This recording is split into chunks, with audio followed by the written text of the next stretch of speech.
PM Modi Canada में 15 जून से होने वाले G7 शिखर सम्मेलन में होंगे शामिल। कनाडा के पीएम मार्क कार्नी ने फोन कर प्रधानमंत्री को G7 समिट का न्योता दिया। पीएम मोदी ने G7 शिखर सम्मेलन का न्योता मिलने के बाद सोशल मीडिया पर किया पोस्ट, लिखा आपसी सम्मान और साझा हितों के मार्गदर्शन में नए जोश के साथ मिलकर काम करेंगे। कनाडा के पीएम मार्क कार्नी ने G7 शिखर सम्मेलन में भारत की मौजूदगी को बताया अहम। कहा, जब विश्व नेता ऊर्जा सुरक्षा और महत्वपूर्ण खनिजों जैसे मुद्दों पर चर्चा करेंगे तब मेज पर भारत का होना जरूरी है। बिहार के हाजीपुर में तेजस्वी यादव के काफिले में घुसा तेज रफ्तार ट्रक, बाल बचे 2 सुरक्षाकर्मी और एक ड्राइवर गंभीर रूप से घायल। माधेपुरा से पटना लौटते वक्त NH-22 गोरौला के पास हादसा हुआ। तेजस्वी ने अस्पताल जाकर घायलों का हाल जाना। खड़ी गाड़ियों के काफिले में ट्रक ने टक्कर मारी, 3 से 4 गाड़ियां हुई क्षतिग्रस्त। चाय पीने के लिए गोरौला में रुका था तेजस्वी का काफिला। तेजस्वी ने मामले में सख्त कार्रवाई की मांग की। बोले, लापरवाह लोगों के खिलाफ सख्त एक्शन हो। चुनाव में धांधली को लेकर राहुल गांधी का ट्वीट। महाराष्ट्र चुनाव को लेकर फिर उठाए सवाल। बोले, महाराष्ट्र चुनाव लोकतंत्र में धांधली का ब्लूप्रिंट था। राहुल गांधी बोले, महाराष्ट्र की मैच फिक्सिंग बिहार में दोहराई जाएगी। मैच फिक्स किए चुनाव लोकतंत्र के लिए जहर।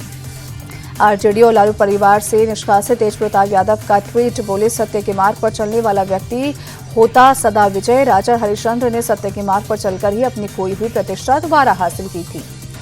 तेज प्रताप बोले, सत्य का मार्ग कठिन, लेकिन उस मार्ग पर चलने वाले की जीत निश्चित। पांडवों ने सत्य मार्ग पर चलकर कौरवों को युद्ध में हराया था। बीजेपी सांसद निशिकांत दुबे ने फिर कांग्रेस को घेरा। 65-71 के युद्ध के बाद पाक को मिली सहायता का किया जिक्र। बोले, 65 के बाद अंतर्राष्ट्रीय वित्तीय संस्थानों से पाक को $150 बिलियन की सहायता मिली।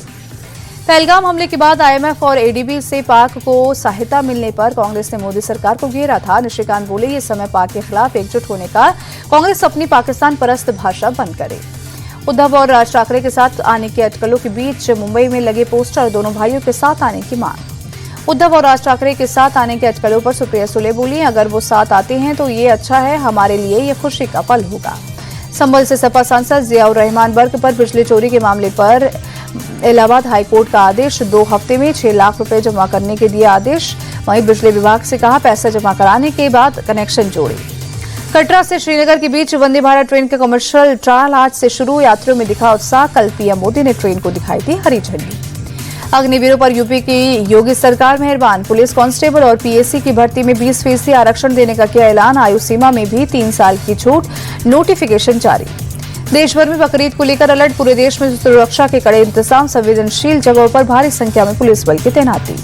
यूपी के चंदौसी में बकरीद को लेकर सुरक्षा के कड़े इंतजाम। सीओ अनुज चौधरी बोले, सड़क पर नहीं पढ़ी जा रही नमाज, 4 दीवारी के अंदर हो रही है नमाज।